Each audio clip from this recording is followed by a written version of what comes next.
Hello, I'm Jonasz Lewiński and you're watching TVP World Talks, where every word matters. While some Ukrainians held initial hopes for the newest President Donald Trump, his recent comments did not go down well in Kyiv at all. Insisting on elections to be held during wartime, Trump called the democratically elected Ukrainian leader a dictator and appeared to blame Zelenskyy for the war. No criticism of Putin, the real dictator and aggressor, was forthcoming. On the same day, his envoy, General Kellog, arrived in Kyiv, saying his mission was to listen to the concerns of Ukrainians. But doesn't this promise sound oddly hollow now? Joining us now to discuss this is Piotr Kaszuwara, president of the Ukraine Future Foundation. Hello and welcome to TVP World. Good morning. Thank you for the invitation. So let's begin with the political impact. Trump seems to insist on elections, despite this being illegal under Ukrainian constitution at this stage. What was the reaction of the political elites in Kyiv from all sides of the political spectrum?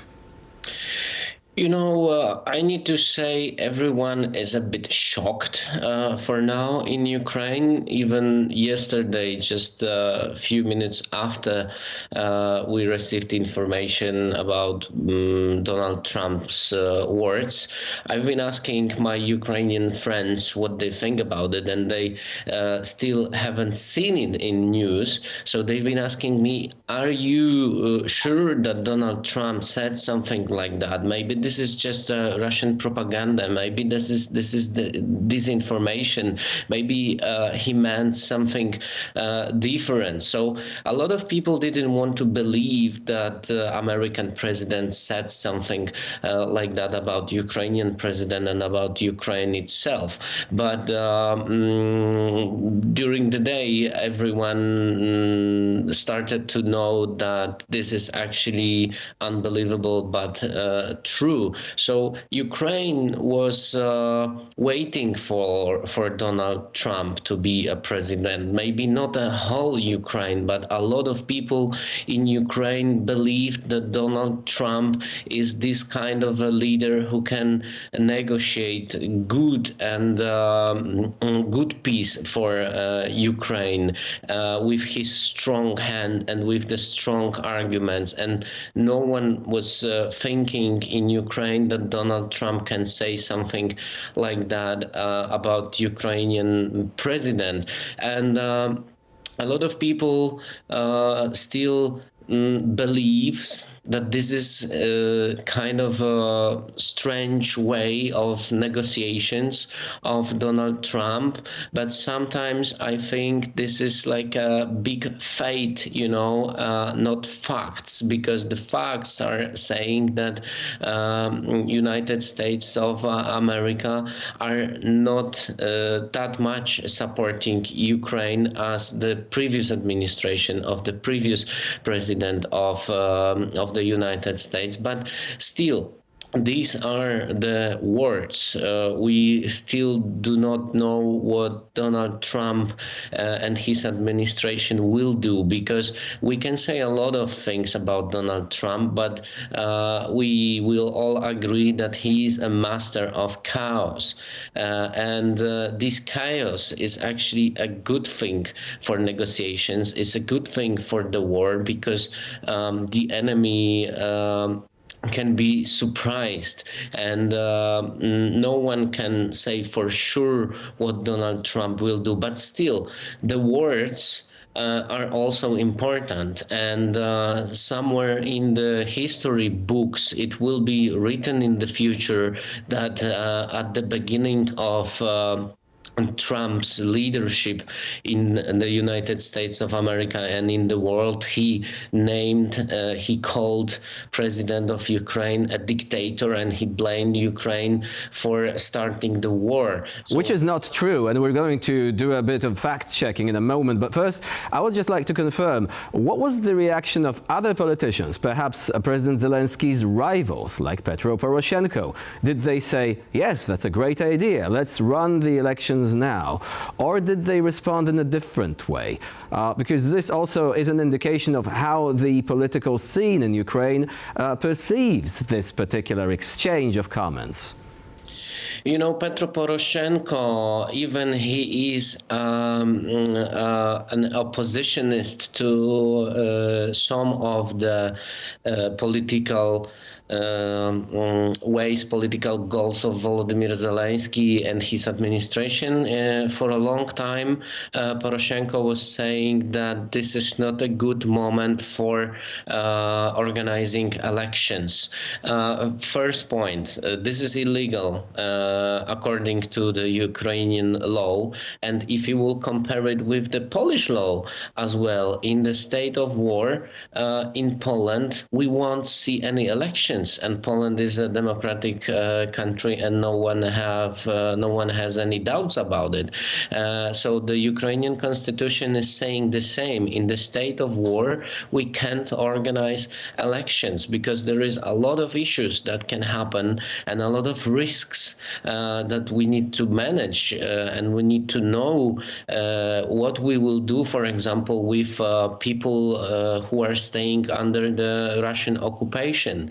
Will they vote in Mariupol? How the Russians will organize elections in Mariupol? How they will organize elections in Bakhmut? How they will organize elections in Avdiivka? There are still people. There are still people in Liman living in the basements. How they will vote? There are soldiers fighting at the front line. Will they vote in the trenches? Do we expect them to leave positions? Sometimes if there are special forces, for example, and they are going for a mission, they are staying out of the contact for a week or two. So which day we will pick up for them to vote? Will people who are, how will vote the people who are running away from the war zone, for example, because how people will gather in the war zone.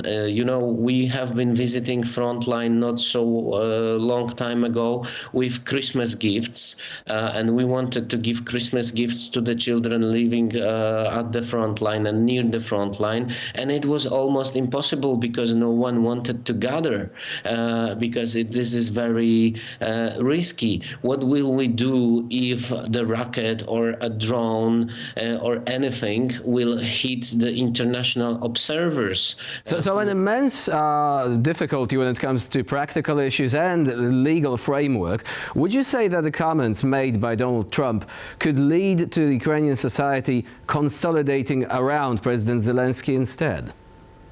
This is actually very possible because if I know Ukrainian society, they are actually coming together in difficult moments. We have seen it at the beginning of the war. We have seen it many times after the attacks on Kharkiv.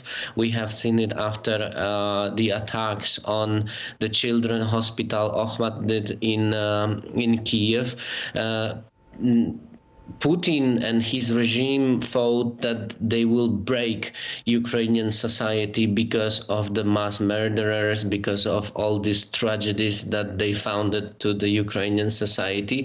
But it went to completely different opposite way, because people in Ukraine, they started to fight together, they started to be together, they started to support together. And I see something similar right now with President Zelenskyy, because if a week ago or 2 weeks ago, I would say that actually not that many people is supporting his administration anymore. Maybe not 4% as Donald Trump and Russian propaganda is saying, but definitely his statistics were smaller than at the beginning of the war. But right now I see a lot of people on Facebook, on social media, publishing pictures of Volodymyr Zelenskyy saying that Ukraine stays together. We support President Zelenskyy. So maybe it will work in the opposite way, and maybe actually ratings of President Volodymyr Zelenskyy will rise up instead of going down because of that. And one quick question, what other statement by Donald Trump do you find to be most problematic when it comes to Ukraine? During the same social media posts in which he called President Zelenskyy a dictator? Very difficult to discuss is the issue about natural resources, Ukrainian natural resources as lithium and the others, rare metals that we can find mostly in the eastern and south Ukraine, so in the occupied territories and in the territories where the war is going on. President Trump is saying that Ukraine needs to pay back everything, every single dollar that has been given to Ukraine from the previous administration. But we also need to remember that a lot of these dollars, a huge amount of this money, never went out from the United States, because for these dollars, for this money, Ukraine has been buying weapon from the United States. They've been repairing their military vehicles in the United States. So a lot of this money actually stayed in the United States. And benefited the American society as a result. Piotr Kaszuwara was our guest today here on TVP World. Thank you very much for joining us and for sharing your insights. Thank you. And I'm Jonasz Rewiński. You're watching TVP World. Please do stay with us.